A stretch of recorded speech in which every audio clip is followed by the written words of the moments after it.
Here's check on stories we're following for you today on Robin Hood Radio, taking a look at events coming up in our tri-state region on our calendar.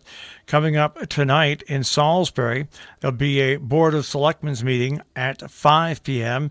At 6 o'clock, the Inland Wetlands and Conservation Commission will meet also. Town of Amenia, the Town Board Special Meeting Budget Workshop at the Town Hall, first floor tonight at 5:30. Region 1 Board of Education meeting tonight at 6:30. It's a Zoom meeting. That information available at the Region 1 website. Town of Sheffield Select Board has a meeting tonight at 7 p.m. It's a virtual meeting. More information at the Sheffield website. In Dover, New York, the Planning Board regular meeting at Town Hall begins at 7 p.m. tonight. Tomorrow, Canaan Board of Education, which is the Canaan Falls Village Board of Education, has their meeting at the Lee H. Kellogg School at 6 p.m. In Cornwall, tomorrow, at 7 o'clock, Inland Wetlands Watercourse Commission, a Zoom meeting. At 7:30, the Board of Selectmen, also a Zoom meeting. Details at the Cornwall website. Flu shots are available coming up October 7th, 14th, 21st, and 28th from 9 till 3 at Salisbury Visiting Nurse Association, Salmon Kill Road in Salisbury. A clinic will be held outside, weather permitting.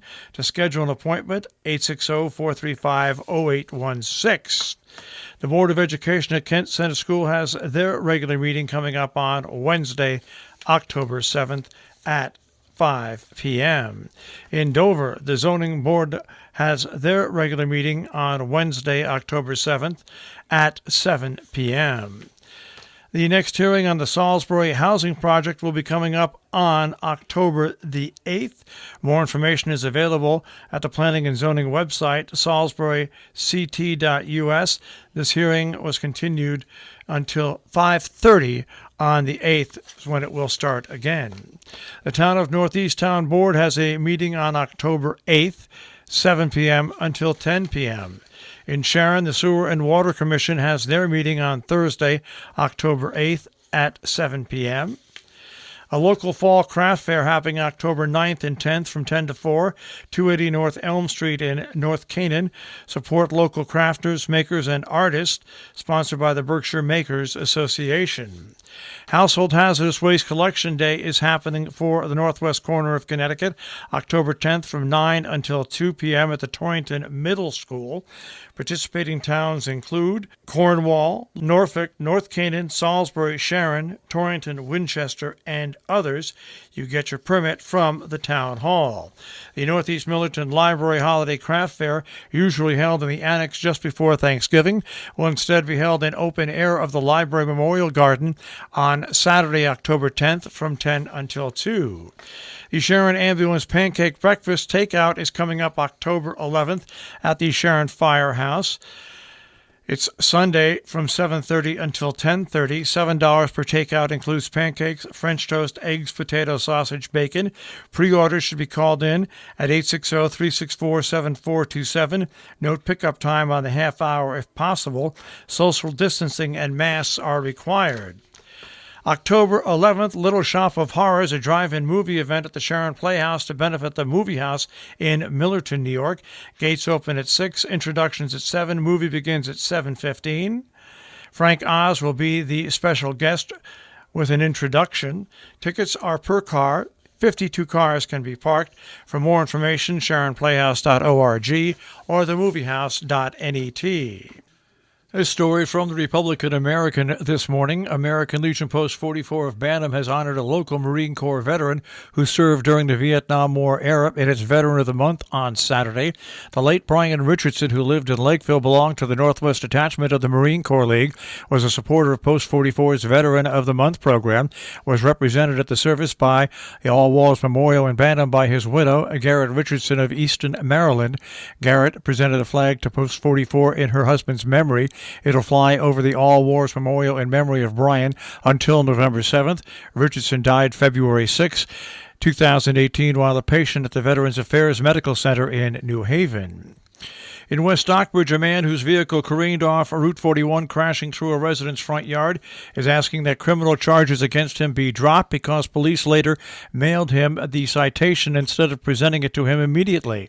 In a hearing last week in Southern Berkshire District Court, an attorney for Jared Nieblum, 33 of Boston and Livingston, New Jersey, filed a motion to dismiss the charges from the March 9th accident that include speeding and operating to endanger on the basis that the state's, quote, no fix, end quote, law requires police to give drivers tickets at the time and place of the violation. The attorney also argues that a news article in the Eagle about the crash was published before Nieblum received a citation from West Stockbridge police officer Santi Messina, and that aggravates the circumstances of the after-the-fact ticket. The judge said he would put the matter under advisement and scheduled another pretrial hearing for October 29th.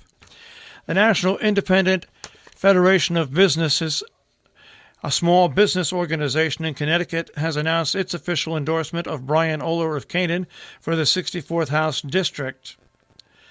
Meanwhile, Maria Horn announced she has won the endorsement of the Connecticut Working Families Party, which means her name will appear twice on the November 3rd election ballot as the officially endorsed candidate for both the Democratic and Working Family parties.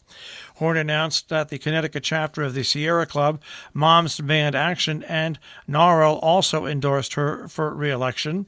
The National Rifle Association announced its grades for legislators in terms of supporting its positions on gun issues.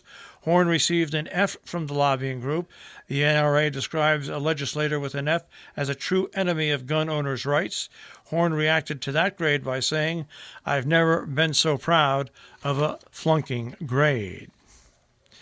Governor Ned Lamont on Thursday last week described legislation overhauling how electric utilities are regulated and creating customer billing credits for power outages as transformational. The Senate voted 35-0 in special session to send the wide-ranging bill to Lamont for his signature after the House approved the measure 134-4 on Wednesday night. Lamont saluted Democrats and Republicans for crafting the bipartisan reform package that he said will hold electric utilities accountable. In Germantown, New York, a 25-year-old man was killed after he was struck by a tractor-trailer.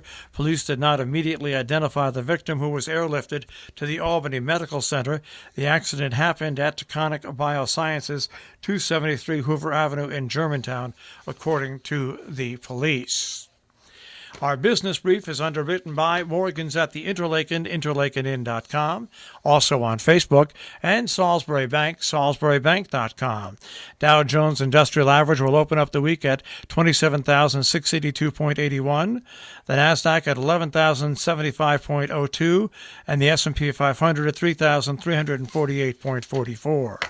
We'll take a look at the tri-state forecast. That'll come your way in just a few moments.